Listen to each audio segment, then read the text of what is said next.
Baik, kembali lagi kita di pembelajaran daring dan kali ini tutorial yang akan kita bahas itu adalah penggunaan Microsoft Excel.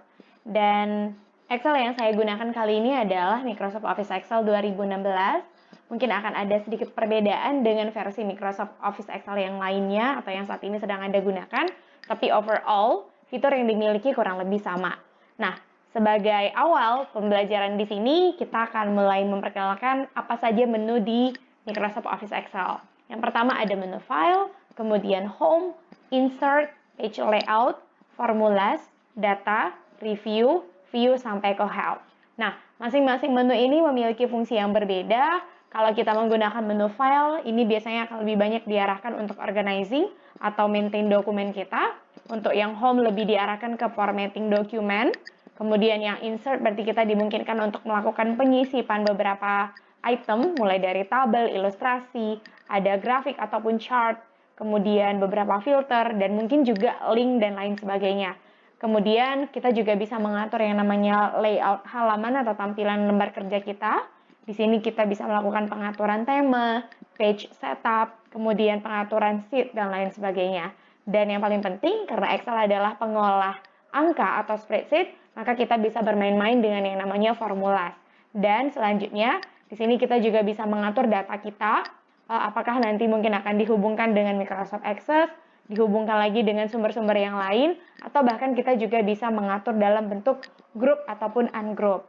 Dan yang paling penting, semua dokumen kita selama ini adalah produk Microsoft, kita bisa review. Jadi reviewnya di sini kita bisa cek dari sisi spelling, smart lookup, translate, sampai ke yang lain-lain. Dan kita juga bisa mengubah tampilannya dari menu view, bisa kita atur ke mode normal, page break preview, atau mungkin ke yang versi custom. Dan yang paling penting, di sini kita bisa mengatur semua window ini dan ada perbesaran antara 100% sampai ke ukuran yang kita butuhkan. Nah, kali ini di awal, Microsoft Excel sendiri, seperti yang saya sudah sebutkan sebelumnya, adalah pengolah angka, sering disebut dengan spreadsheet, memiliki sheet atau di dalamnya boleh terdiri lebih dari satu sheet yang akan menjadi lembar kerja kita. Kalau dulu di versi yang lama namanya adalah worksheet, saat ini namanya lebih sering disebut dengan istilah sheet saja. Jadi kalau misalnya kita mau menambah sheet yang baru, lembar kerja yang baru, nanti akan otomatis berubah nama sebagai sheet 2. Nah, menu di atas ini tadi adalah menu bar. Selanjutnya jika di sini ada beberapa gambar-gambar, icon-icon, ini adalah ribbon. Ribbon ini berisi icon-icon pilihan-pilihan fitur ataupun function yang kita bisa jalankan. Dan di bagian bawah ini ada status bar, di mana kita bisa melihat list pekerjaan kita, apakah saat ini filenya sedang ready, berapa sheet yang sudah terbuka, apakah kita boleh ganti layoutnya, zoom in, zoom out, dan lain sebagainya.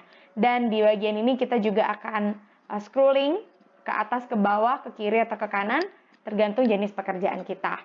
Nah, Excel itu begitu powerful, banyak hal yang bisa kita kerjakan dengan mudah, dan yang paling penting di tahap pertama ini, untuk penggunaan Excel adalah kita pahami dulu lembar kerja kita yang ada saat ini. Nah, untuk menyimpan di Excel, shortcut-nya sama seperti penggunaan Microsoft Office yang lain. Kita bisa menggunakan shortcut Ctrl S untuk menyimpan, dan nanti penyimpanan ini apakah akan disimpan dalam format Excel biasa, atau mungkin Excel yang lama, atau mungkin dialih formatkan ke bentuk yang lain. Nah, semua itu bisa kita akses dari menu File, atau bagi kamu yang tertarik menggunakan shortcut, boleh menggunakan Ctrl S. Selanjutnya kita pilih lokasi atau tempat penyimpanan yang ada di PC kita. Saya contohkan di sini saya menyimpan di D. Saya kasih contoh, namanya adalah file 1. Kemudian jangan lupa di sini Anda boleh menyimpan tipenya mungkin pakai Excel Workbook Default, atau mau diubah ke versi Excel 97 sampai 2003, atau mungkin jadi PDF dan lain sebagainya. Di sini sudah tersedia formatnya, tapi karena ini adalah lembar pertama yang kita pakai, maka Anda boleh memilih Excel Workbook saja, kemudian tekan Save. Nah, sudah jadi, dan di atas ini sudah muncul satu title bar yang baru, nama file kita yaitu file 1. Nah, di Excel ini lembar kerjanya terdiri dari kolom dan baris.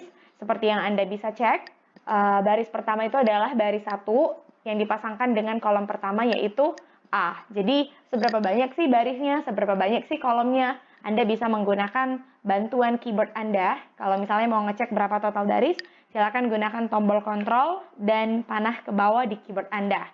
Nah, jadi akan muncul di sini jumlah barisnya itu sebanyak 1.048.576. Bagaimana cara kembali atau menaikkan ke atas? Silakan tekan tombol kontrol, panah ke atas. Begitu juga yang Anda bisa lakukan ke kolom yang paling terakhir. Kolom pertama adalah kolom A, kemudian ingin melihat kolom paling terakhir di ujung sekali, kita boleh menggunakan shortcut kontrol, panah ke kanan. Dan di sini adalah kolom terakhir yaitu XFD. Jadi kalau mau dihitung nanti Anda boleh hitung sendiri satu persatu ya. Itu untuk si kolom dan baris yang ada di Excel. Jadi boleh kembali lagi ke awal untuk masuk ke kolom yang pertama. Nah, kira-kira seperti itu untuk lembar kerja di awal. Kemudian layout tampilannya sendiri kita bisa atur dari menu view. Secara default di Excel itu akan dibagi ke dalam bentuk grid line seperti ini, jadi nampak kotak-kotaknya. Tapi kita bisa ubah halaman ini menjadi polos dengan pilih menu view, kemudian hilangkan grid lines-nya. Atau garis-garis yang tadi. Kemudian kita juga bisa menghilangkan formula bar-nya, sekiranya kita tidak ingin melihat bentuk-bentuk formula ini. Jadi jangan bingung, di Excel akan selalu bermain-main dengan yang namanya formula atau function, jadi formula bar ini akan begitu membantu kita. Atau heading-nya juga bisa kita hilangkan, sekiranya ini tidak perlu atau bagi Anda sudah cukup familiar dengan kolom A, baris 1, baris 2, dan baris lainnya. Tapi jika Anda membutuhkan bantuan headings, silakan headings-nya diaktifkan. Kira-kira seperti itu di awal untuk materi pengenalan lembar kerja. Silakan Anda coba untuk menyimpan file Excel pertama Anda dan pastikan namanya sudah sesuai dengan kebutuhan penamaan file Anda. Demikian, selamat mencoba.